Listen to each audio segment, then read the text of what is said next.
নমস্কার বন্ধুরা, আমাদের চ্যানেলে আপনাদেরকে স্বাগত জানাই।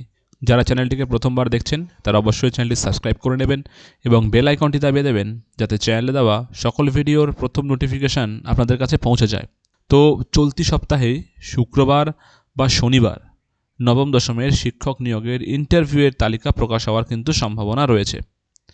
এর আগে সোমবারের দিন এটি প্রকাশ হওয়ার কথা ছিল, কিন্তু কোনো কারণের জন্য স্পেসিফিক্যালি বলতে গেলে ডকুমেন্টের টোটাল ডিটেলস রিচেকিংয়ের পারপাস সম্পূর্ণ ওরা যেহেতু আটোসাটোভাবে কোনো রকম ভুল না হয় ওই জন্য সব কিছু চেক করে ওরা রেজাল্ট প্রকাশ করতে চাইছে এসএসসি কমিশন।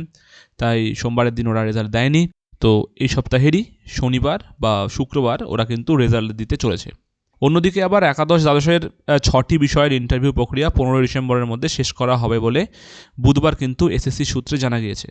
এসএসসির 5টি আঞ্চলিক অফিসে একাদশ দ্বাদশের শিক্ষক নিয়োগের বাংলা, ইংরেজি, কম্পিউটার সায়েন্স, বাণিজ্য, রাষ্ট্রবিজ্ঞান ও ইতিহাস বিষয়ের ইন্টারভিউ এখন চলছে।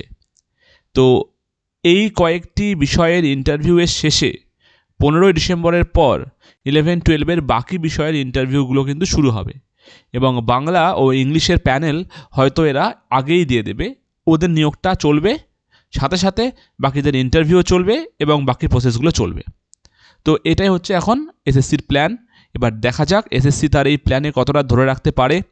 এছাড়াও আমরা জানি এই টোটাল নিয়োগের ভবিষ্যৎ কিন্তু ডিপেন্ড করছে টোটালি 10 মার্কসের ওপরে, যেটা কোর্টে বিচারাধীন এবং ম্যাম বারে বারে বলেছেন যদি কোনো রকম কিছু উল্টোপাল্টা হয়ে যায়, মানে 10 নাম্বার লেট সাপোজ বাতিল হয়ে গেল, তাহলে কিন্তু টোটাল এই যে রিক্রুটমেন্ট আবার বাতিল হয়ে যাবে, সম্পূর্ণ নিয়োগ আবার বাতিল হবে, আবার নতুন করে ইন্টারভিউ লিস্ট দিয়ে কিন্তু টোটাল নিয়োগ আবার শুরু হবে।